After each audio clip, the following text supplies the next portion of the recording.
Гүлназ. Бүгінгі видеода мыльный розалардан букет жасайтын боламыз. Өте әдемі букет. Қазіргі уақытта прям хит болып тұр. Және 8 мартқа арнап осындай мыльный роза жасап табыс тапсаңыздар болады, қыздар. Қазір сіздерге соның жасалу жолдарын көрсетемін. Қандай заттар керек екенін. Сіздерге ең бастысы мынандай готовый мыльный розалар табу керек. Осыларды алсаңыздар, бұлар дайын болады. Коробкада 50 штук, 5000, 5500 сондай теңге көлемінде болады. Сонымен қатар бізге шпажка керек. Гофра бумага. Сонымен қатар пенопласт. Пенопласттың қалыңдығын 4-5 см алыңыздар. Пенопластымыздың жалпақтығы қалыңдығы 4-5 см болсын. Одан жұқа болатын болса, егер менікі сияқты. Менікі, қараңыздар, 2-2 см. Сондықтан да мен бұлай екі қабаттап бір-біріне жабыстырып қоямын. Қалың болып тұру үшін. Көріп тұрғандарыңыздай жүрек формада болады. Мен қиып дайындап алдым пенопластты. Оны сіздерге қиюды көрсетпей қояйын. Себебі өте оңай. Міне осындай жүрек пішінді коробкаға жасайтын боламын.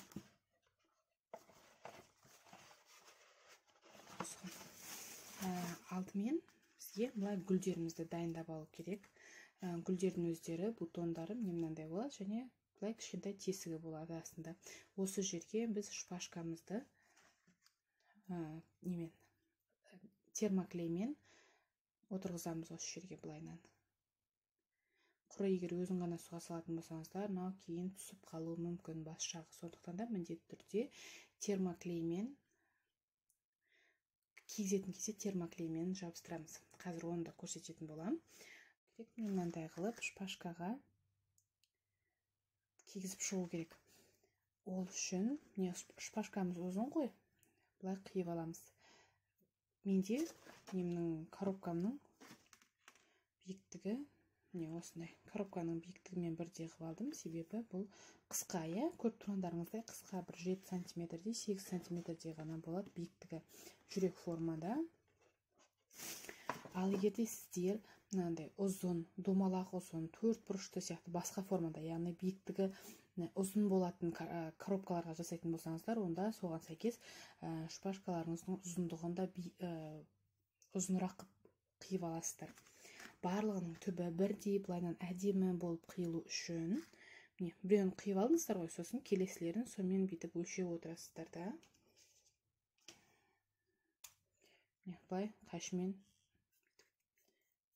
белгі сап қоясыздар. Сосын қараңыздар, осы жерден көрдіңіздер ме? Әдемі қиылады, бөлініп қалады сол кезде. Қалған жақтарын кейін басқа бір нәрсеге қолдансаңыздар болады. Лақтырмаңыздар. Мен осылайнан дайындап аласыздар барлығын. Сосын үш жағына термоклейімізді жағамыз.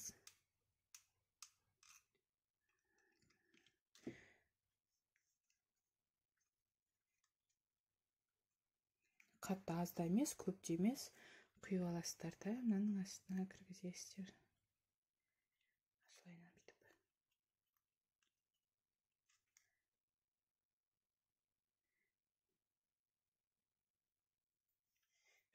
Осылай термоклейді неғып тастаймын, жағып тастаймын. Қараңыздар, сол кезде кішкене мына жерде сыртынан да термоклеймен ұстап тұратын болады. Қазір тағы біреуін көрсетемін. Мен басқалармен дайындап алғам. Оларды только клейлеу ғана қалды. Мен просто осылайдан шпажкаларын кигізіп қойғам. Қазір олардың барлығын осылай клейлеп шығам термоклеймен. Сосын неміздің пенопластты гофра бумагамен қаптап, оны да дайындап аламыз. Сосын жинауды бастаймыз. Бір үйреніп алсаңыздар, қолдарыңызды үйретіп алсаңыздар, өте оңай. Болды. Осылай гүлдеріңіздің барлығын дайындап алыңыздар. Пенопластымызды бір-біріне егерде қалың болатын болса, тіпті жақсы, егер менікі сияқты болатын болса, бір-біріне термоклеймен жабыстырамыз. Сосын сыртынан жасыл түсті гофра бумага, осыны бұлай қаптаймыз.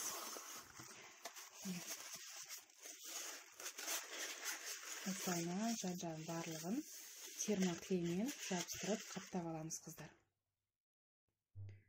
Пенопластын қаптап болдым, гофра бумагамен бұлайнан қаптап жан-жағын барлығын термоклеймен ұстатып қойдым. Енді несіне коробканың ішіне саламыз.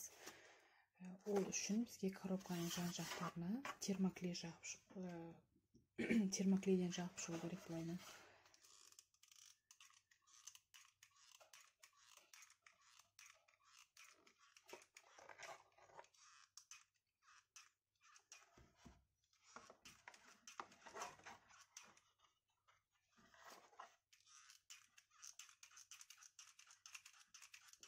Жақсылап әдемілеп жағып шығамыз. Үлкен, мысалы, ұзынырақ болады ғой біздің кейбір домалақ коробкалар. Оларға жасайтын болсаңыздар да міндетті түрде осылайынан жан-жағына әдемілеп термоклейді жағып, сосын барып нәнесін формамызды ішіне саламыз.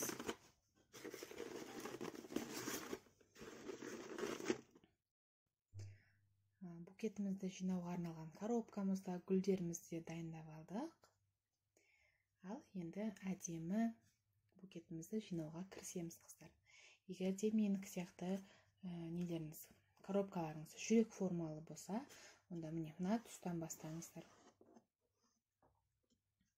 Тура біреуін ортасына кіргізіп, былай қарай деген сияқты. Себебі бізге міне мына бұрышты жүрек сияқты шығару керек қой. Сол себепті мен осы бұрыштан бастайтын болам қазір бастаған кезде. Былай кішкене, былай жатқызыңқырап кіргізсеңіздер болады, немесе былай тік кіргізсеңіздер болады. Өздеріңіздің қалауларыңызға байланысты мен кішкене жатқызып кіргізетін болам бүйтіп.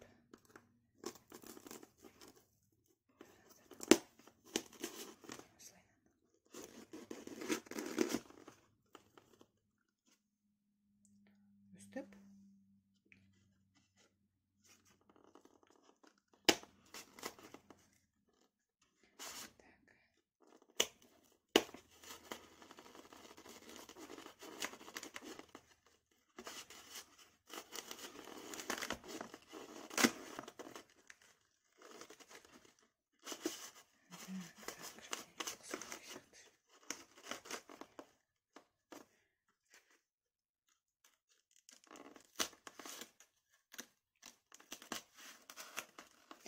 бір-біріне қатты жабыстырсаңыздар да, немесе арасын бостау қылып басқа бір болады ғой әдемілейтін лепестоктар, тычинкалар, тағы да басқа заттарды арасына тоже кіргізіп салып қойсаңыздар болады. Өздеріңіздің қалауларыңызға байланысты ол, қыздар. Мен кішкене аралардан тығыз-тығыз тұратындай етіп салам, себебі онда үлкен лепестоктар салмайым. Менде лепесток дәл қазіргі уақытта қолымда жоқ. Сол себепті ақ, енді розовый салам. Сол себепті мен осылайынан араларын жиі-жиі қоям. Негізі лепестокпен жасасаңыздар да өте әдемі болады.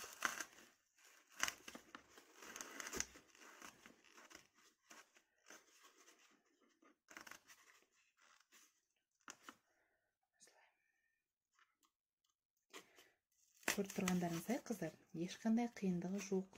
Ол үшін бір анандай мастер-класстың да керегі жоқ. Ең бастысы, осындай розаларыңызды, коробкаңызды, шпажкаңызды алып алсаңыздар, пенопласт үйден де табылуы мүмкін. Себебі біздің қазақтарда үйінде ремонт деген бітпейді. Әрдайым заттардың барлығы үйінде бар болады. Шпажканы да кез келген не сататын дүкендерден, ұсақ түйек заттар сататын дүкендерден сатып ала салуға болады. Осылай әдемілеп енді айналдырып, осылай кіргізіп шығайын.